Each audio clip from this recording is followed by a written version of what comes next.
Eu sou Manuel Carvalho e este é o P24.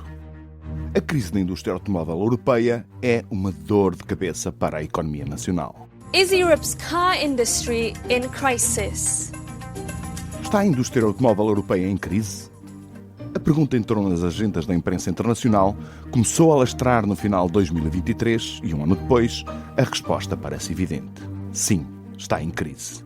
Há fábricas a fechar na Alemanha ou na Bélgica, há planos de cortes severos de custos nas grandes construtoras e há demissões de gestores até há bem pouco tempo considerados como estrelas no universo empresarial. Foi o caso do CEO da Stellantis, o português Carlos Tavares. A crise que se foi agravando com a pandemia abrandou em 2023, mas este ano voltou à ordem do dia.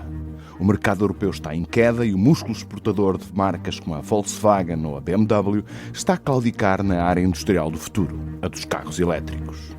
Entre as principais 15 marcas mundiais desta área, só uma é europeia, o que expõe uma realidade preocupante. A Europa deixou-se ultrapassar pelos americanos e, em especial, pelos chineses. O plano inclinado desta indústria transformadora, que emprega 13,8 milhões de europeus, está a arrastar um dos mais importantes setores exportadores de Portugal. O automóvel emprega entre nós 6 mil pessoas e no ano passado exportou 14,3 mil milhões de euros, o que corresponde a 15,6% do total das vendas nacionais de bens transacionáveis ao exterior. Depois de anos de crescimento e de consolidação, a indústria registra uma queda de 3,2% até outubro, face ao mesmo período de 2023. O que basta para que se liguem os sinais de alarme. O prolongamento de uma crise europeia vai ter um preço muito elevado na economia portuguesa. O que fazer perante esta ameaça? A indústria nacional está preparada para novos desafios? Como pode aproveitar os incentivos que começam a ser discutidos para recolocar o setor automóvel europeu na posição de liderança que ocupou até agora? Para falarmos sobre o estado do setor, que amanhã terá um trabalho aprofundado nas edições digital e impressa do Público, as suas ameaças e oportunidades, convidamos para este episódio José Couto, presidente do Conselho de Administração da empresa Microplásticos, uma fábrica de componentes, e também presidente da AFIA, Associação de Fabricantes para a Indústria Automóvel. Este é o P24, o seu dia começa aqui. Viva José Couto, muito obrigado por vir ao P24. As exportações portuguesas da indústria automóvel cresceram 2,6% no último trimestre, depois de um ano particularmente difícil. Será uma espécie de bonança que tantas vezes antecipa as tempestades ou é, pelo contrário, um sinal muito encorajador sobre a resiliência da nossa indústria? Muito obrigado pelo convite, por poder aqui vir falar sobre a indústria automóvel, que deixe-me dizer previamente que é uma indústria que nos deve orgulhar todos pela sua dinâmica, pelos excelentes empresários que temos e excelentes empresas que temos. E também pelo papel que tem nas exportações portuguesas, quase 15% do total. E pelo papel que tem para a economia nacional, enfim, que isso é um dado, e para o valor acrescentado, aquilo que acrescentamos, o valor que acrescentamos em termos nacionais. E são só 350 empresas. Note-se bem que é muito importante. Bom, mas para estes 2,6 é verdadeiramente uma surpresa, porque o trabalho que nós tínhamos desenvolvido com os nossos associados, e sem ser com os nossos associados, mostravam que podíamos ter novamente um mês de outubro com números negativos. Mas, na verdade, houve um aumento das exportações que quebrou o ciclo negativo que tínhamos, mas que não podemos esperar que isto se transforme outra vez numa deriva ganhadora, não é?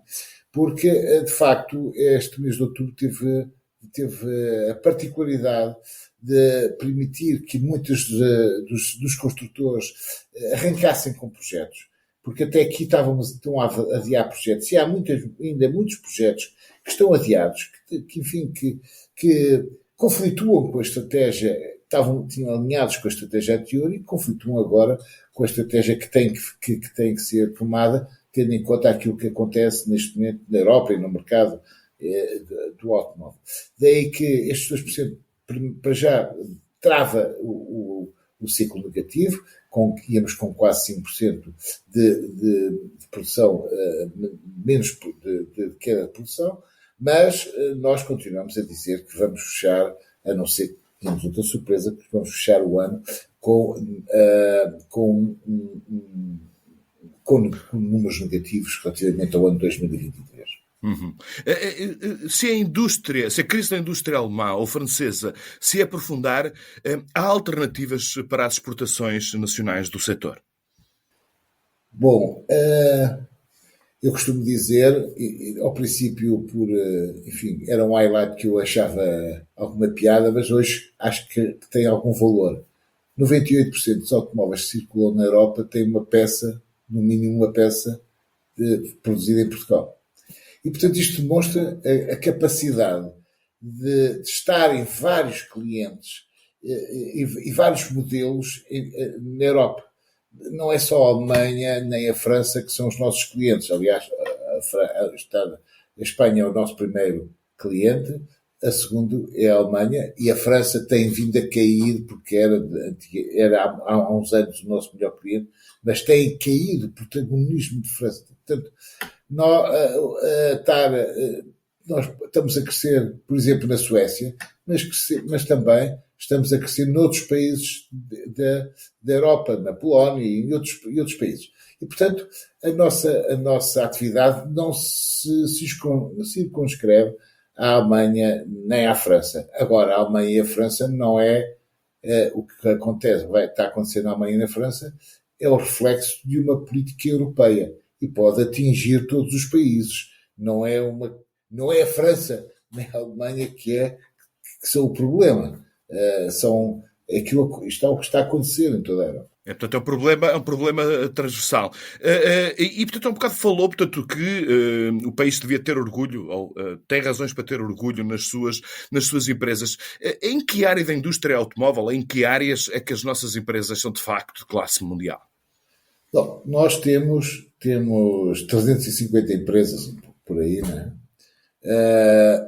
E faturamos à volta de 14,8 mil milhões de euros. Portanto, estamos a falar quase 15 mil milhões de euros. Estas empresas que estão na indústria automóvel não são só de uma atividade específica. Há 30 e tal CAIs, portanto, que são códigos de atividades que fazem parte deste grupo de empresas. E nós só consideramos, neste tipo de empresas, aquelas que faturam acima de determinado volume. Ora, o que é que nós temos feito bem? Enfim, temos ganho produtividade, temos conseguido ser competitivos junto dos nossos clientes, dos potenciais clientes, seja na área dos plásticos, ou da metalomecânica, ou da área da eletrónica. Enfim, as empresas têm conseguido provar que aceitam este desafio, que são competitivas, que aumentaram os seus níveis de produtividade, que vão à procura das soluções tecnológicas e desenvolvem e fazem investigação e desenvolvimento interno, e, portanto, isto é, de facto, foi a receita para nós, durante os últimos anos, e os últimos 6, 7 anos, estávamos a crescer a uma média de 6%, enquanto a Europa não cresceu em termos de produção automóvel. O que é que significa? Significa que nós conseguimos entrar em novos clientes e ganhar cota de mercado dos clientes que já tínhamos. E, portanto, o sucesso não está na especialização, mas está na diversidade, mas temos empresas competentes nesta diversidade. Uhum. Na sua opinião, o que é que aconteceu na Europa que no espaço de pouco mais de uma década deixou de ser a grande potência da indústria automóvel para entrar, enfim, numa situação de crise que, enfim, tem atemorizado não apenas os sindicatos, mas também os governos de vários países? Meu caro, deixe-me só falar duas coisas que representam um bocado o quadro em que, por este período, estes problemas por passamos. A Europa, segundo os estudos, tem custos superiores a 30% do que os chineses têm. Quando põem cá custos de produção, portanto. Custos de produção. No final, o veículo final, na solução final, no produto. E estamos com uma produtividade que é menos 20% que os americanos. Não sabemos qual é a produtividade dos chineses, porque, em alguns casos, eles têm fábricas muito automatizadas e de ultíssima geração, e noutros muito intensivas em mão de obra. mas o que é verdade é que nós estamos abaixo dos americanos, que é uma boa referência, não é? E, portanto, perdemos esta capacidade de estarmos na frente da produtividade das nossas... A produtividade não é só os trabalhadores, é também a tecnologia que está associada a todo o processo. E, portanto, temos aqui outro problema, que é também a tecnologia, do ponto de vista da estrutura, na produção, naquilo que está afeto à construção do produto, mas também na tecnologia para criar o produto. E nós, isso aí, a Europa, esta distração saiu-lhes caro. Saiu-lhes caro porque os nossos concorrentes investiram seriamente, não ao nível da tecnologia, na capacidade de investigar de novos materiais, de desenvolver um produto diferente. Hoje é evidente que o automóvel é um produto diferente comparado com há 10 anos. Ele é parecido e nós não damos conta que mudou realmente. Não é? E portanto, esta questão da competitividade, da perda de competitividade, dos custos e da questão da tecnologia são 3 razões porque nós perdermos a frente deixarmos estar na frente da corrida. Distraímos. Há uma distração e permitimos que as nossas empresas partissem. As empresas da Europa partiram para a China, investiram na China. Não nos podemos esquecer que há até bem pouco tempo as empresas europeias tinham 60% do mercado da China. Hoje só têm 30%. E, portanto, houve uma decréscimo. Os americanos fizeram aquela coisa do IRA no tempo do Trump. Para onde é que foram algumas empresas europeias? Foram para os Estados Unidos. E, portanto, nós deixamos que a coisa acontecesse calmamente. Uhum. E aí, portanto, a responsabilidade por isso ter acontecido é das empresas, seguramente, mas também pode ser em parte dos poderes públicos, porque, por exemplo, no caso da China, tiveram um papel muito importante nessa transformação tecnológica. Refiro-me às ajudas do Estado e às políticas do Estado. Claro, mas vamos acabar por fazer o mesmo, não é? Porque agora saíram já 2 propostas da Comissão Europeia a dizer que apoiam as fábricas de baterias que tenham todas as componentes produzidas na Europa. E, portanto, essa é uma proposta clara que está no encontro dos nossos concorrentes. A questão da tecnologia, os registros de todos os desenvolvimentos e fiscalização que sejam registadas e patenteadas na Europa, também terão apoio. Isto é diferente do que os outros fazem. Nós temos aqui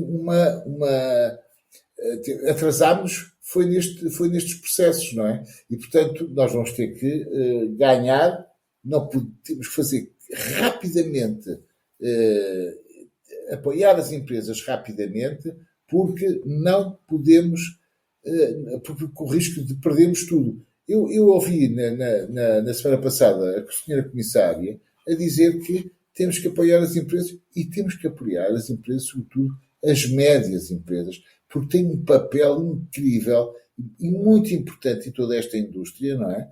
De apoio, de prestação de serviços, e faz parte daquilo que é o ADN empresarial da Europa, não é? E, portanto, temos que apoiar também estas empresas. As empresas do automóvel são tecnologicamente... têm que fazer investimentos tecnológicos sempre. E têm uma ótima relação com as universidades e todos os centros de produção de saber. Mas é preciso incrementar mais ainda tudo isto, porque os outros fazem-nos. E isso é inevitável. Não vai haver possibilidade de nos escondermos atrás de... Portanto, isso tem que ser feito rapidamente, portanto, para recuperar o tempo perdido. E está otimista sobre a capacidade da Europa de recuperar esse tempo? Estou otimista e estou ao menos preocupado, mas estou otimista no sentido de que percebi que estes dois apoios às empresas, a questão das baterias e a questão da tecnologia, podem ser o princípio de várias outras coisas. A questão quer dizer, vamos apoiar quem produzir cá, okay? Aqui no território europeu. E vamos apoiar os investigadores e as empresas que investem no desenvolvimento também se registarem as patentes no nosso território. E, portanto, isto é uma forma diferente de de encarar o problema, que é no processo de reindustrialização, de irmos buscar soluções, incrementarmos as componentes, obrigar a que se trabalhe na Europa na área da investigação e desenvolvimento, porque senão, um dia destes, temos aqui fábricas na Europa, chinesas, implantadas aí pela Europa, e a importarem componentes da China. E as componentes que são importadas da China têm um problema logo, que é o problema da questão da concorrência, não é? Eles facilitam, o Estado ajuda, e, portanto, não cumprem as regras da descarbonização, e eu vou acolher essas peças no nosso território. Enfim, eu sei que isto é difícil de controlar, de vigiar, mas é um princípio que temos que observar, não é? José Couto, muito obrigado por ter vindo a este episódio do P24. Foi um prazer tê-lo aqui connosco. Muito obrigado. Por vezes, acontecem coisas impensáveis nas vidas dos polícias de trânsito. Na de Greg Musgrove, de 56 anos, aconteceu descobrir no armazém da periferia de Los Angeles um conjunto de cassetes gravadas por Michael Jackson. Nas gravações, ouvem-se diálogos entre o cantor e supostamente um produtor, mas também 12 temas inéditos. Infelizmente, nada nos garante que esses temas sejam publicados. A família, que é titular dos direitos de Jackson, já fez saber que não está interessada na divulgação do tesouro. Resta ao polícia vender as cassetes num leilão a um magnata suficientemente extravagante para desembolsar um cheque com, no mínimo, 7 dígitos. Nas vidas dos polícias de trânsito há de haver coisas muito piores. O P24 regressa amanhã. Tenham um bom dia. O P24 é um podcast do Público com música original de Ana Marques Maia. A sonoplastia deste episódio é de Ruben Martins. O Público fica no ouvido.